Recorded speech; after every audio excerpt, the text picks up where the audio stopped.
High, আমি Remi. বিয়ের মধ্যে তো বউ সাজা হয়নি, তাই ভাবলাম যখন চলেই যাচ্ছি একটু সাজুগুজু করে নি। একটু সাজুগুজু না করলে কি মানায়? শেষ বিদায় বলে কথা।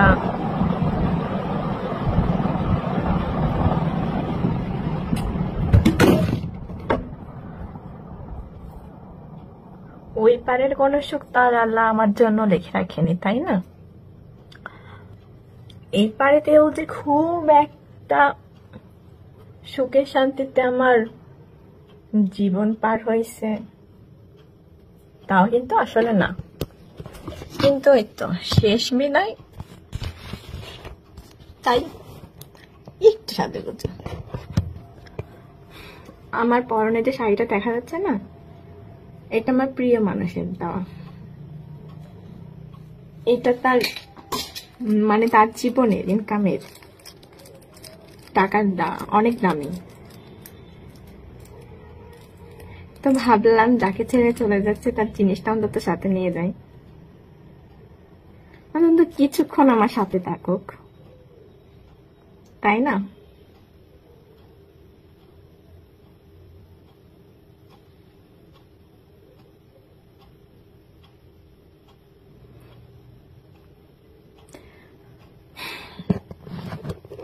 আমার কপালে টিপটা খুব বেমানান লাগে।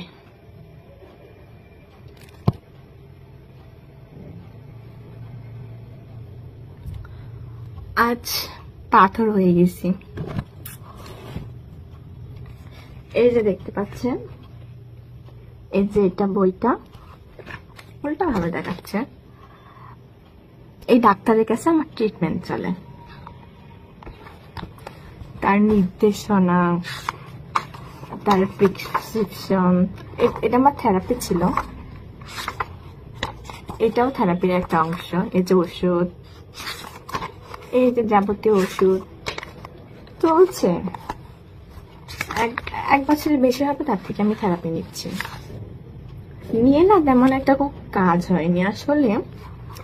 তার কাছ থেকে থেরাপি নেওয়ার পর বুঝতে পারছি যে মানুষের ব্যবহারটাই না সব থেকে বড় থেরাপি।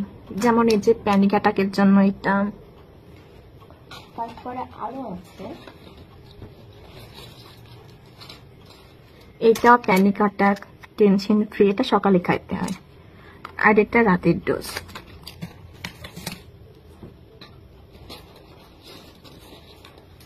আর এই যে এটা রাগ কন্ট্রোল করা। আরেকটা আছে, সেটা আজকে শেষ, ল্যাপটিক ওডিটি। সেটা খাওয়া হয় মূলত যখন বেশি এক্সাইটেড হয়ে যায়, ঠিক তখন।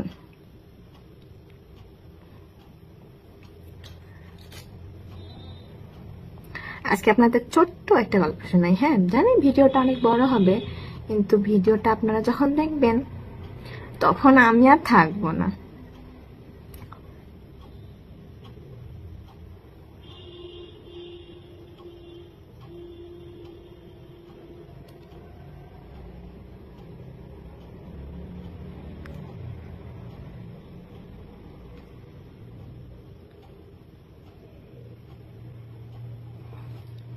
আমার বয়স যখন 6 কিংবা 7 এমনই হবে, তখন আমার বাবা বিয়ে করে আরেকটা। তো যে রাত যখন বিয়ে করে, বাবা বলেছিল যে সে ইচ্ছা করে বিয়েটা করেনি, তাকে জোর করে করানো হয়েছে। তারই কিছু ভাই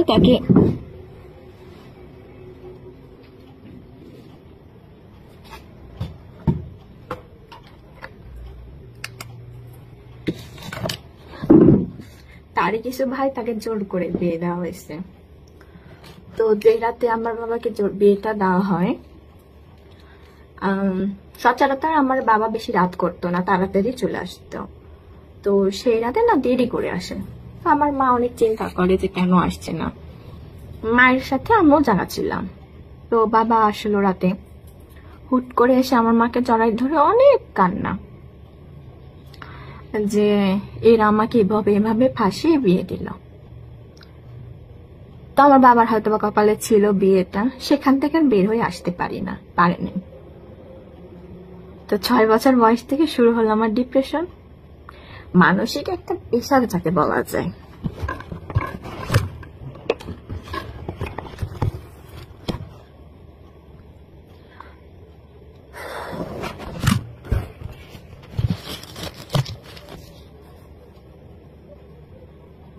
আমার ভাই তখন আমার মায়ের পেটে। আমার মা বাবারও ভালোবাসার বিয়ে ছিল। রাত করে আমার মা বাবার বাড়ি চলে গেল। চলে যাওয়ার পর আমার ভাই হইল। বৃষ্টির দিন আমার বাবা গেল, আমার বাবা গেছিল, আমার নানা ঢুকতে দেয়নি। কত অশান্তি। আমার না খুব খারাপ লাগছিল, ছোট ছিলাম তো কিছু বলতে পারতাম না। তারপরে কিন্তু যেদিন আমার বাবা বিয়ে করে আমার মাকে ধরে কান্না করছিল, সেদিন আমার মায়ের চুপ থাকা আমি দেখেছি। কতটা আমার মা হয়তো তখনই পাথর হয়ে গেছিল। পরে যে খারাপ হয়েছে, কেন খারাপ হয়েছে সেটা আর কেউ জানতে আসেনি, জানেন। তারপরে কি চলছিল, এভাবেই চললো। মা অনেকবার রাগ করে বাবার বাড়ি যায়, আবার আসে, অনেকবার যায়, অনেকবার আসে। দিয়ে এভাবেই চলছিল বেশ। তারপর আমিও আস্তে আস্তে বড় হলাম। ক্লাস 7-এ আমার হাজবেন্ডের সাথে, আমার প্রিয় মানুষটার সাথে আমার দেখা। খুব ছোট ছিলাম, সহজে তার প্রস্তাবে রাজি হয়েছিলাম না।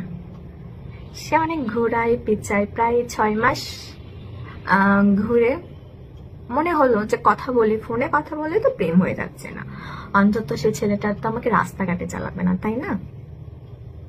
আর এদিকে বাবা মাও নাই আমার, সেপারেশনে তারা, বাবার একটা বিয়ে করছে, সেজন্য বারবার চলে আসতে। তো সেবার মা একবারে চলে গেছিল, কিন্তু ডিভোর্সটা আসলে তাদের হয়নি। তো ছেলেটার একটা কথা প্রেমে পড়েছিলাম যে আমি তোমাকে ভালোবাসবো, কিন্তু সবার আগে ভালোবাসবো আমার মাকে, তারপরে তোমাকে। শুধু এই একটা কথার প্রেক্ষিতে না আমি ভালোবেসে ফেলি তাকে। মনে করি যে তার মাকে এতটা সম্মান দেয়, সে তার বউকে অনেক সম্মান দিবে। তারপরে চলে এবার ক্লাস 8-এ উঠি, আমার বাড়িতে জানাজানি হয়, বাবা প্রচুর মার, মা প্রচুর মার। এদের মারের আগে এক সময় যে পালিয়ে বিয়ে করে যে যার বাড়িতে, এটা কোর্ট ম্যারেজ করছিলাম, কেউ জানতো না, যে যার বাড়িতেই ছিলাম। তারপরে কোনো একভাবে আমাদের রেজিস্ট্রির কাগজটা আমার শাশুড়ির হাতে পড়েছে। তা আমার শাশুড়ির কথা, এই মেয়েটাকে আমি দেখবো। প্রথম দেখাতেই আমাকে পছন্দ করে আর বলে আমার এই মেয়েকে লাগবে, এমন আমার বাড়িতে বিয়ের প্রস্তাবও দেয়। কিন্তু তারা না আসলে রাজি হয় না। বাধ্য হয়ে ক্লাস 9-এ যখন ওরা আমাকে ডাকে, এবং তাদের যৌথ ফ্যামিলি ছিল, 2টা বোন ছিল, মা ছিল, বাবা ছিল। তো আমার মা বাবার তো অভাব অনেক ছিল জীবনে। আমি ভাবছিলাম তাদের সংসারে গেলে আমার এই অভাবটা পূর্ণ হয়ে যাবে। আমি না এটা কখনো বুঝতেই পারিনি যে পরের মা বাবা কখনো নিজের হয়ই না। তারপরেও বিয়ে করলাম।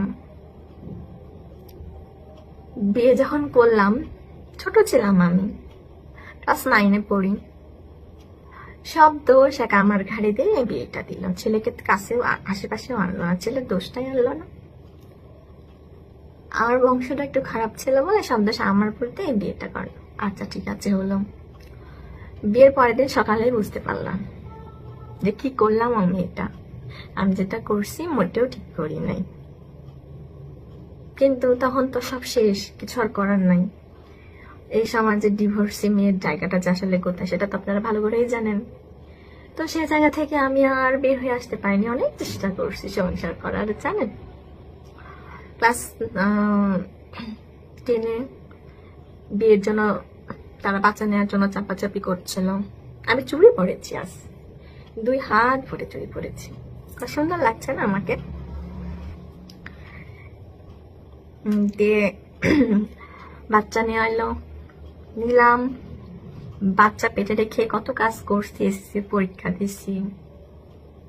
আমার স্ট্রাগলটা না চলতেই থাকলো, কিন্তু কারণে অকারণে সবাই আমায় ভুল বুঝতো এবং আমি দোষ না করেও আমি শাস্তি পাইতাম। আমার থেকে বয়সে ছোট তাদের আমার পা ধরতে হইতো। তো ভাবলাম একদিন সব ঠিক হয়ে যাবে, আমার ভালোবাসা দিয়ে আমি সব আদায় করে নিব। কিন্তু জানেন, ভালোবাসাটা ঠিকই ভালোবাসছি, আদায় করে নিতে আর পারিনি। আমি পরে ঠিকই গেছি। পরে জানতে পারলাম যে আমার মা বাবা সেপারেশনে থাকে, এই অসহায়তার সুযোগ নিয়ে আমাকে বিয়ে করে আনছে। আচ্ছা, সেটা কোনো ব্যাপার না, ঠিক আছে, কিন্তু তাদের মানসিক টর্চার, আমি তো ঝগড়া শিখিনি, তাদের মানসিক টর্চার এক সময় না আমি মানে মানসিক একটা রোগী হয়ে গেলাম। তো মানসিক রোগী যখন হলাম তখন সবাই বললো জিন ভূতে ধরছে, এই ধরছে, ওই ধরছে, এই কবিরাজ ওই কবিরাজ। ভালোই তো না, কবিরাজরাই পরে বলতে মেয়ের কিচ্ছু হয়নি, ঢং করছে। দিয়ে তো 2023 সালে সবাই বুঝতে পারলো যে না, আসলে এটা মানসিক রোগ, মানসিক ডাক্তার দেখানো উচিত। হ্যাঁ, ট্রিটমেন্ট চললাম, ওষুধ খাইলাম, কিন্তু ওষুধ খেয়ে কি মানুষের কথা বন্ধ করা যায় না? সেটা ব্রেনে না ঢুকে থাকা যায়? তাদের কথা আর ওষুধ খেতে খেতে ব্রেনে ঢুকাতে বুকে ঢুকাতে একটা পাথর আর পাষাণে পরিণত হইলাম। এখন কার কি আসলো কার কি গেল আমার কিছু চাই আসে না। আজকে ঈদের দিন, ঈদুল আজহা, আজকে কুরবানির দিন। কত তারিখ ঠিক মনে নাই আমার, জুন মাসের 1 তারিখে আমার জন্ম। তো 3 দিন থেকে অনেক মানসিক টর্চারে ভুগছিলাম। হ্যাঁ, দিয়ে ভাবলাম নিজের বাড়িতে যাই, তারা আমাকে বুঝবে।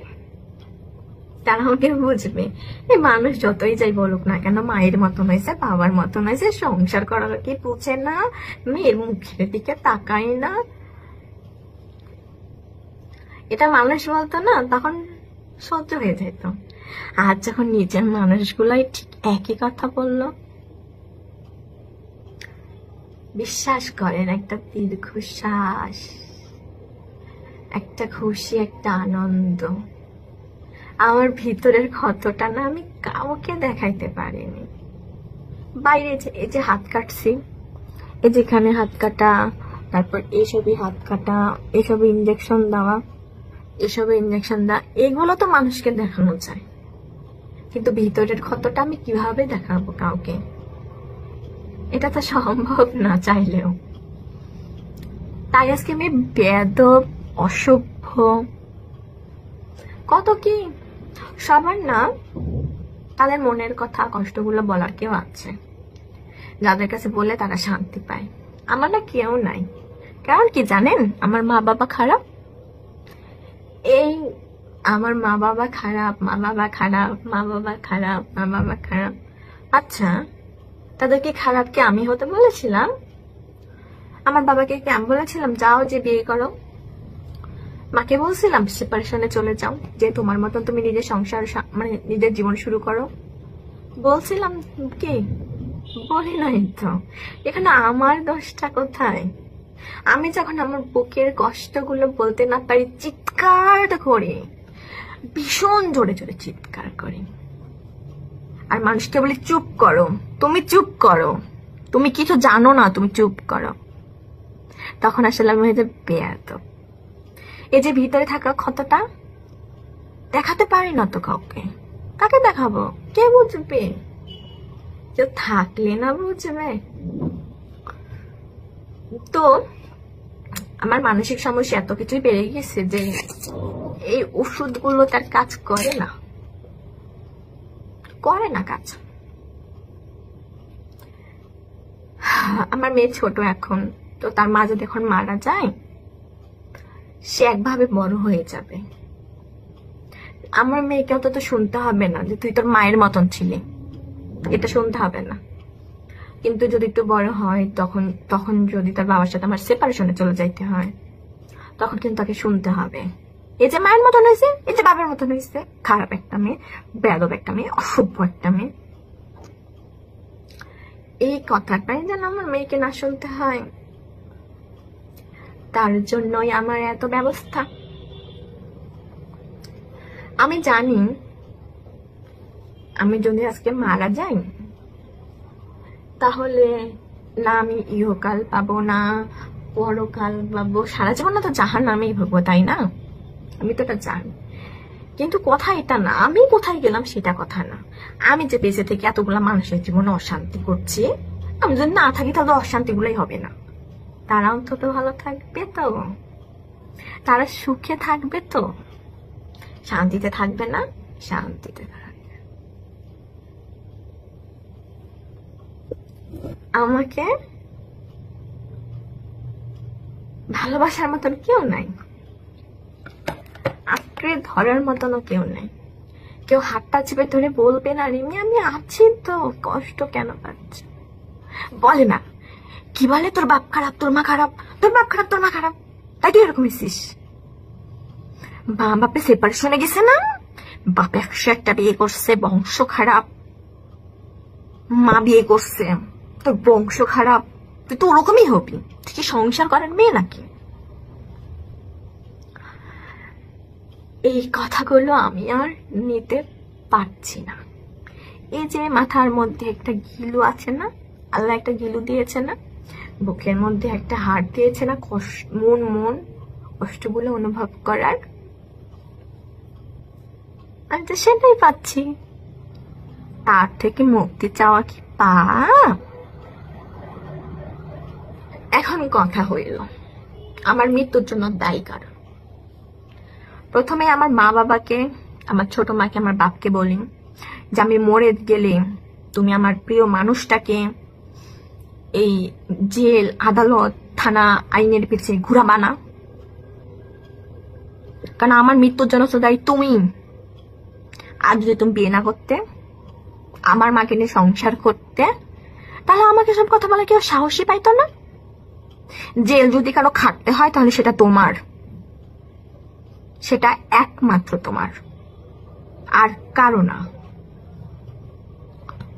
আমার হাজবেন্ডকেও আমি বলছি, তোমার নামে যদি কেউ এলিগেশন দেয় যে তোমার মানসিক টর্চারে আমি মারা গেছি, তুমিও তার নামেই দিবা মামলা যে ওর জন্য মারা গেছে।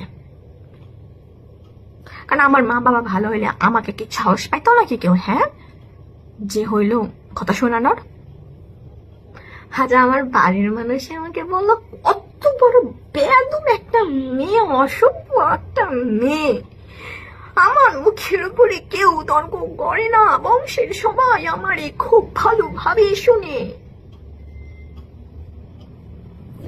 বংশের সবাই আমার কথা মান্য করে, শুধু রেমি করলো না। কেন করব, কেন করব? আজকে আমার এরকম কপালের জন্য দায়ী তো তুমিও। তোমার স্বামী তো আমার বাবাকে জোর করে বিয়ে দিয়েছিল, ভেবে দেখেছ? আমার ছোট মাকে নিয়ে যখন আলং ফালং করতে, আমার মাকে যখন কষ্ট দিয়ে পাথর করতে, তখন কি তোমার মনে কিছু হয়নি? দেখো, তুমি দেখো, আমার মাও ভালো আছে, আমার বাবাও ভালো আছে, কিন্তু তুমি ভালো নেই, কারণ তোমার মাথাতে হাত দেওয়ার জন্য স্বামীটা নেই।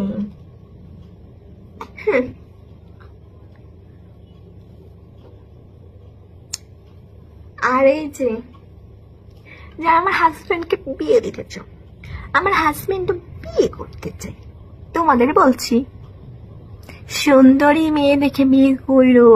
না না, সুন্দরী না, সুন্দরী না, বাপের মেলা টাকা পয়সা আছে, টাকা পয়সা এমন দেখা কইরো। আর অবশ্যই মেয়ের মুখটা যেন বোবা হয়, কথা বলতে না পারে, এমন দেখা। তোমরা সুন্দরী মেয়ে, একটা অসহায় মেয়ে দেখে বিয়ে করবা, আমার কথাও শোনাবা, তা কি হয়?